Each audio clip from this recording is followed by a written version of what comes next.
Because it's not just, you didn't just open a bar. No. It was supposed to be different. Yes, absolutely. And when I came to Nijmegen, and when I came, Demain, your cocktail bar, already existed. It's the only cocktail bar that I knew about when I came to Nijmegen. Yeah. And there was nothing else. No. And I thought Demain was very special. I've been to many cocktail bars, but I thought it was very special. Well, people thought we were utterly crazy starting Demain.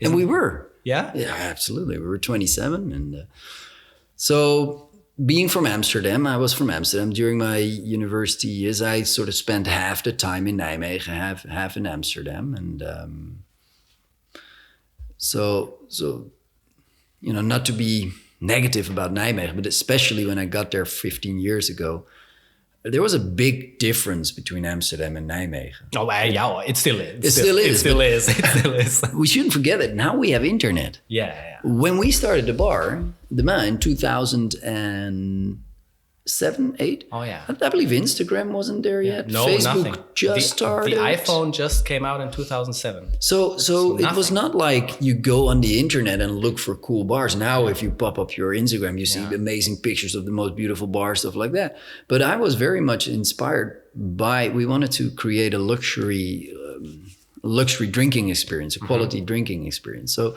what we did is we took about 6 months, I think, to write all the plans down, to really make a concept.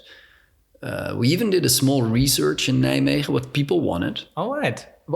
We went on the street. Yeah. It was, and being a psychologist, there was nothing scientific. No, but doesn't matter. No, often that doesn't even matter, right? It's just to get information. To get that information, and looking back of it, we were... Get a feel for it. Yeah, but we were more looking for confirmation than information, but it's a different thing. No, but it's a slippery slope always. Slippery slope. But we got some valuable information. We just went on the streets, gave forms to about 200 people, and really... But people were looking for something new. They were looking for two things. One thing was something to dance. That wasn't there around then in Nijmegen. Yeah. And another was sort of a more upscale luxury. It wasn't per se cocktails. Yeah. Because cocktails was a very unknown concept. Yeah. People came to Sterre for a pina colada, but yeah. Oh, really? Okay. Like high-end cocktails, that was... No. So we sat down, we started writing, and we really wanted to do that. We believed it was possible. And people say, yeah, but Nijmegen, Havana aan de Waal is what they call it, a left-winged student city. I said, there's, 150,000 people. Yeah. For me, that's... And they're not all students. They're not all students. It's a representation of the Dutch people, maybe slightly more to the left, but still, Yeah. We just need 400 people a weekend to come for a novelty product tour. I thought that should be possible. Yeah.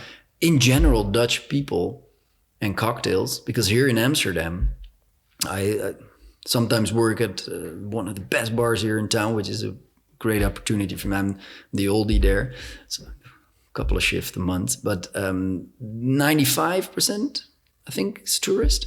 Oh, wow. And because Dutch people, first of all, they start counting. Yes. So I spend 12 euros on a cocktail. That means 4 beers. So, right. But dude, why would I pay 50? They don't do that. Yeah, they don't do that. Unless they want to impress somebody on a date. That's true. And then not even, because they got to split the bill. And then they think, I cannot let her pay that much money. So here comes the Dutch frugalness. But I'm very happy that you're saying all these things and not me. Of course, I know I'm done. But this is also what I noticed in the when I came to the Netherlands. I didn't expect there to be much of a difference between Germany and the Netherlands. But when it came to the service industry, not how the service was in general, but what the customer valued was so different what they were willing to pay a premium for. Yeah. And in the Netherlands, I was so surprised they were just not willing to pay a premium at all. There is a current trend that premium spirits, everything is about premium spirit. You see premium spirit rising everywhere. not that much in the Netherlands. Only in Amsterdam, Rotterdam, maybe, where you have tourists. So in Nijmegen, when we opened it, people really said we were crazy. Yeah. But what I also knew is that we had a sort of a fan base. Can you call it a fan base at Sterre? Yeah. And it was a hip spot, and we started spreading the word.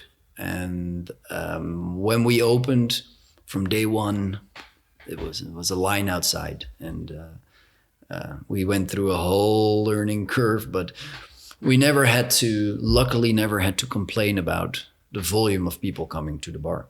And it was a big gamble, but we wanted to have a luxury place. And there was a good match. I had a very good friend of mine that time, who is an interior designer, quite a successful international interior designer currently. And we were his first project. Okay. Yeah, so he made a beautiful, you've seen it. Yeah. What it is. He made a beautiful design of the bar, and he helped us a lot there with helping us out with materials and stuff like that. And that was a good match. The man wouldn't have looked the way it did if he wouldn't have been there. And we were lucky as well to get money from the bank and some of our own money. So it wasn't cheap, but we had it was a good match there. Yeah. So those two things, us deciding we want to have a luxury drinking experience, and did some research with a bit of the knowledge and the background of cocktails, together with having him on board to design the bar and to help us realize it. That caused for demand to be what it was. Yeah. No, and I thought Demain was. So I didn't know that you actually had an interior designer. I actually thought you guys made that all yourself. No. I was very impressed. I mean, when you walk, just for the listeners now, you walk in and you don't see a giant room with 50 tables all stacked up in like a grid. It was more like an elongated place where you walk through, and you could have max somebody on the right side and maybe then a table on the left side, and then walk in between there, which I think was great because it still gave the people that were sitting there a big sense of more space and privacy to enjoy it with the people that come. But it was not, there was nothing that was actually separating you from any other guest, but it created this nice perception. And then when you get in the back, this elongation changes into a left turn. And then there basically you have a bit more space, but you still had that same perception.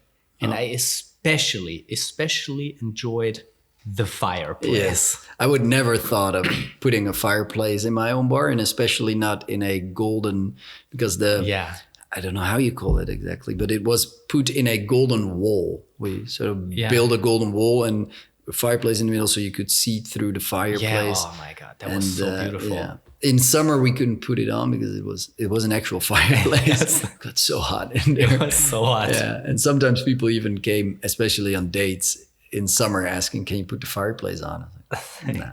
I don't think so. No, but it was the uniqueness. What I think of the design was that it is warmth of the colors. It was several layers. What do I mean with that? Several heights of sitting. So that gives a very layered feeling where you can have both your intimate place where you have a good conversation, or you can be with a group, but still intimately be with that group. And the golden bar with sort of an arch, I think it was. Yeah, that was also unique. So yeah, it shows that interior design is not, because you think and a lot of bar owners that start a bar now think I can do it myself. I would definitely advise to get somebody with expertise, because they don't only look at, oh, this is a beautiful chair. No, they look at the whole picture, but also on the height of the seats, of the whole atmosphere, of the colors. I mean, they just think about other dimensions that you might have not considered yet. Exactly. I mean, might have not even thought that play a big role. No. The only thing you should always design yourself is the actual bar, the workstation. Yeah. Because architects or interior designers don't think of volume, routing, and stuff like that. So that's one thing you should always Okay. Oh, that's a good design tip. yourself.